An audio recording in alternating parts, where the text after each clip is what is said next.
What's up guys, Josh Olfert here, back with another video today, and I want to talk to you about something that's been on my mind personally. What do you do, how do you act in life when all of your friends are more successful than you? Time to think like an investor?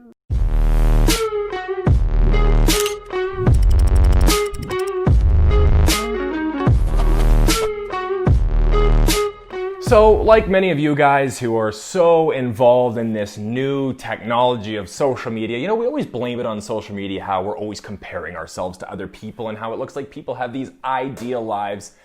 I want to talk about this because it's something that I've thought about a lot. And, let's start this way, I'll get a little philosophical here. Let's lay out a little schematic of life, if you will. It's actually really funny. I mean, you're born and you have no choice about that. You're just kind of born into the world. You don't get to really decide who your parents are. You don't get to decide who your friends are. And then once you actually get there, you have to make decisions. You're kind of burdened with the necessity of making your own decisions.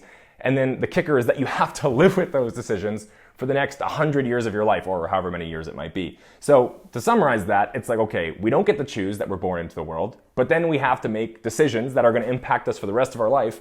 And then, even then, we don't have enough time to reverse those decisions or go back and rectify decisions that we made that we didn't maybe make that were the best. The long story short is that we have to make decisions, and that means that we also have to maybe evaluate them. We need to know how our decision-making process is going. If we don't know if our decisions are good or bad, there's no feedback for us. And I think one of the number one ways that humans measure how good their decisions are, or the quality of the decisions, is by comparing themselves to other people. I mean, that's the only really measurable yardstick we have to see how well we're doing, is looking at other people who are like us, the same profile, people around the same age or interested in the same things. And when I say this, I mean, picture this. You're driving down the road one day and someone of the opposite gender, for me, like an old lady, 75 years old, pulls up in a Porsche and it's convertible, and it's what do you think when you see that? For me, I'm you know what?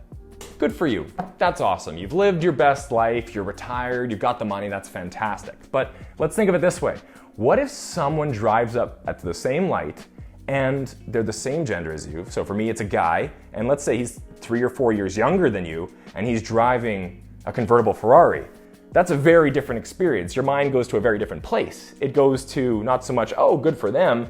It goes to, what did I do wrong? Where in life did I have this unfulfilled potential? Where did I make a decision that put me where I am, miserable me, where some other person who is younger and cooler has all this success, and maybe they have so much abundance of stuff that they keep, they feel comfortable rewarding themselves. So all of this said, the long story short is we have to deal with the decisions we make. And the way that we evaluate those decisions is we compare ourselves to other people. And you hear people say this whole thing oh, don't compare yourself to other people. Why would you compare yourself to other people? It's just painful. Well, to me, it's that's like saying don't think of the color blue. Just don't think about it. It's just not possible. It's a human reflex. And these aren't my ideas. It's not like I'm making this up.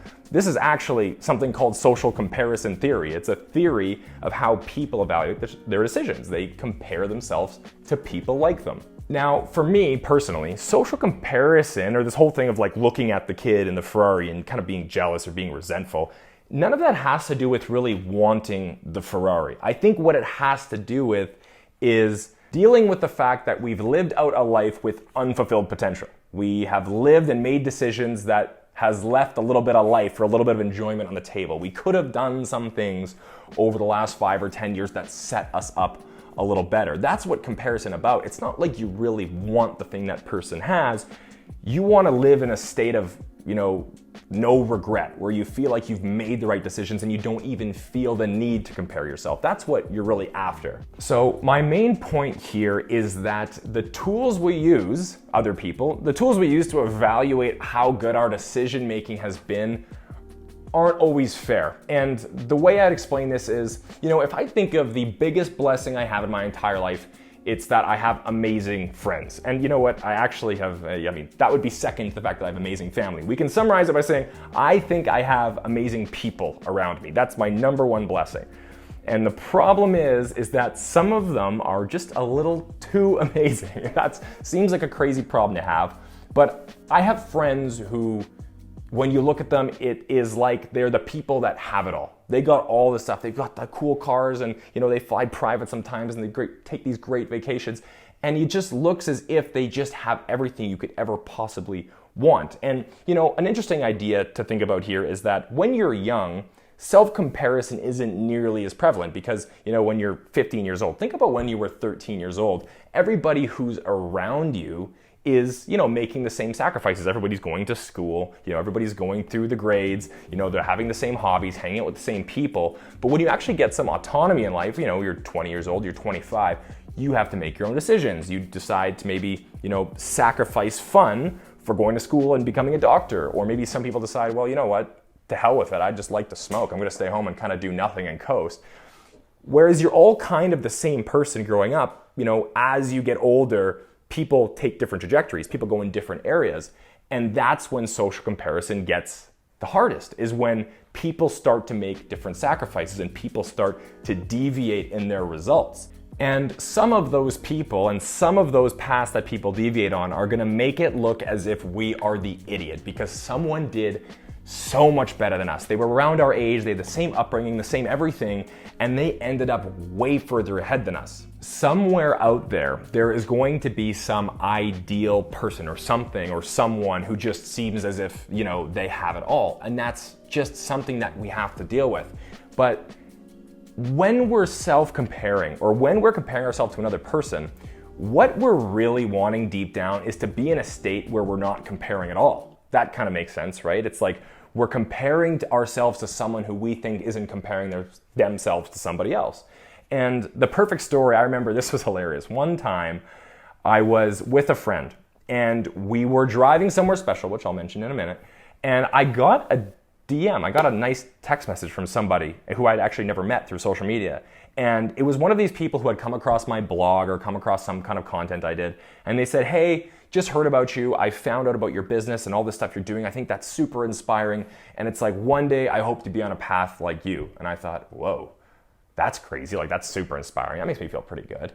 And in the meanwhile, where I was going with this friend was to a Lamborghini dealership because we were going to go buy him his first Lamborghini. And I remember being with him and thinking, man, one day I hope to be on the path that this guy's on. Whereas at the same time, some other guy was DMing me, hoping he was on the same path I was on. And the craziest part of the story is when we are in the car salesman's office and my friend is literally signing off on this Lamborghini. And my friend looks across through the showroom and it was a mixture of like Aston Martin, Lamborghini. And he's looking and he points over to this Aston Martin and he says, man, I know the founder of Ethereum and he has 7 Aston Martins. That guy must live the life. Like in that moment, it was crazy because I realized this is just a chain, It starts with somebody and they're looking up to somebody else thinking that that person has the life. And now I'm looking up to I'm looking up to some model thinking they have the life. And that guy's looking up to the founder of Ethereum and the founder of Ethereum is looking up to Bill Gates, and this goes on and on and on. So the first reason I think that it's really inaccurate, it's really unfair to compare yourself to other people is because you're putting yourself in a position where you're comparing yourself to someone who's comparing themselves to someone who's comparing themselves. That chain doesn't end. And this place where you're trying to get, where you're no longer comparing, is the place that your ideal is already in, if that makes sense. And another thing that comes to mind for me is that a lot of the people who I look up to for having it all have a burden in life that would crush me or would crush a lot of people. For instance, you look up to the CEO of some company and you think, wow, they're worth $100 million and they have houses in Beverly Hills and they're in all the tabloids and they're famous and they're rich. What is it about me that's just this big ball of unfulfilled potential while there's all these other people out there just making hay while the sun shines, doing incredibly well for themselves? And what we don't realize is that if you want to have that person's success, you also have to have that person's burden. And the person who is running that massive company has 1,000 people who are relying on them every day, or 1,000 people who are relying on them every 2 weeks to make payroll so they can feed their families and all sorts of things. All of this to say, if you've put yourself in a position where people admire where you're at and they admire what you've achieved, you also have some massive burden. And what you don't realize is, that kid driving the Ferrari that you look over and you're like, man, he's younger than me, he's more attractive than me, he's more successful than me, and he's had way less time on earth than me. You have no idea that most likely the situation is that he bought that because it's overcoming some form of burden that he holds in his life. And it's not to say you shouldn't have material things and you shouldn't have fun, you shouldn't reward yourself. You have to have a fair comparison. You have to have a fair measurement. So regardless of all this and coming to all this understanding, I still had this feeling, every single time my friends, and it's not their fault, they became successful. How is this on them? It's all on me. It's this illusion I've created in my head. But every time they would post a picture of the new watch or the cool new car or that massive vacation or when they're flying private, it just would nag at me like, man, you're this big ball of unfulfilled potential. You're this big mess up that, could have had all these same opportunities and just didn't take advantage of them. But what I found is that feeling was the worst when my life was stagnant. So that's something interesting to think about is when I actually went and put in a solid day's work and I went to the gym and I met my diet requirements, and I was improving in my hobbies and all these different sorts of things, I felt like I was making progress. Those feelings didn't happen. I had a feeling in my life where I was engaged and I was excited and every day I had the energy. Whereas when my life was stagnant, for 4 years of my life, I would get out of bed and I'd put my feet down and I'd think, I am so far behind and I have to make up for this somehow and I have to rectify these decisions to get myself on that ideal path. But the reality of the situation is what you're looking for is positive trajectory. And that's what I found is when I had that positive trajectory and I found that, I had that confidence that I could improve my life. And it's when you're stagnant and you're not really getting anywhere, that's when the unfulfilled potential and the decisions other people have made start to really affect you. They start to impact you. But lastly, what I found as the ultimate long-term fix for this was that, if you have a past or you have made decisions that constantly come back to torture you and they're painful and they always hurt when you think of them and they make you jealous and they make you resentful, what that means is you haven't explored that experience enough to get the lesson you need out of it to move on. And your body, that, your physiology, your subconscious brain, it knows that you haven't moved on. And you know what, here's a funny analogy, which might be too much information. I've got this molar in my mouth and it's like the back of it is like chopped off because I bite too hard on something. I don't know what happened there, but all that to say, every time I eat, I get a big chunk of food stuck in there and it gnaws away the whole day. It's doesn't matter if I use my fingernail or if I'm picking at it with my tongue, whatever it might be, that thing stays in there and it just bothers the heck out of me until I go in there with a piece of floss and I get that out. This is way too much information, but all that to say, that feeling of picking at something all the time, picking at it for days or weeks or months or years, and then that feeling of actually exploring it and going deep and finding what you needed to find, getting that thing out, it's relief and you feel this massive endorphin rush, wow, that feels nice, that's no longer there. That's what I really mean, is if you have this experience of these regrets that are on your mind or these pieces of unfulfilled potential, it means that you haven't gone through the painful process of digging through that experience to extract that lesson. And once you put that into action, your life starts to become more positive. This is my finding at least. And the funny example I would give is that when I had friends who were extremely successful, and I did this exercise of diving in to find out what was really bothering me. What was bothering me is that my friends had something called scale. They had set themselves up in business and in life where, they could put in an hour of effort and get out 100 hours of results. They had this weird asymmetry in their life where, they were able to get a lot of value for very little time. And to me, I thought, I'm just trading my time for money every single day. What I'm doing is I'm putting in a ton of work and not getting a ton out. There's not a lot of leverage there.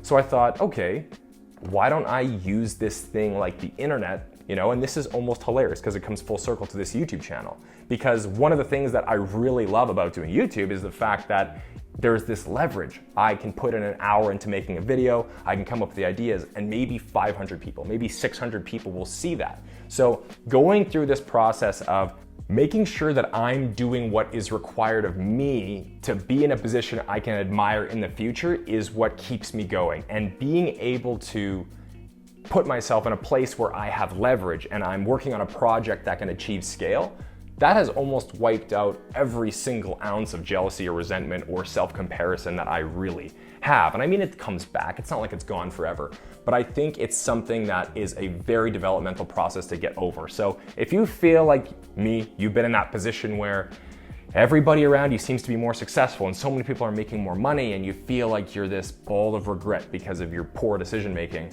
I encourage you to do those things. In the short run, be engaged, be active, take massive action in improving who you are as a person, in your hobbies, in your career, whatever it might be. And if you want that long run solution, it's gonna come down to exploring those emotions, exploring that jealousy and that resentment as deep down as you can go and extracting whatever lesson it might be that's going to allow you to propel yourself in the future. But anyways, guys, that was pretty deep. That was pretty vulnerable. I'm just having fun trying to explain the situation I've been in and help other people if they're in that situation as well. So if you feel like you learned anything whatsoever or got any value, please hit that like button, hit subscribe, and turn on post notifications for more videos just like this one every single week. Until next time.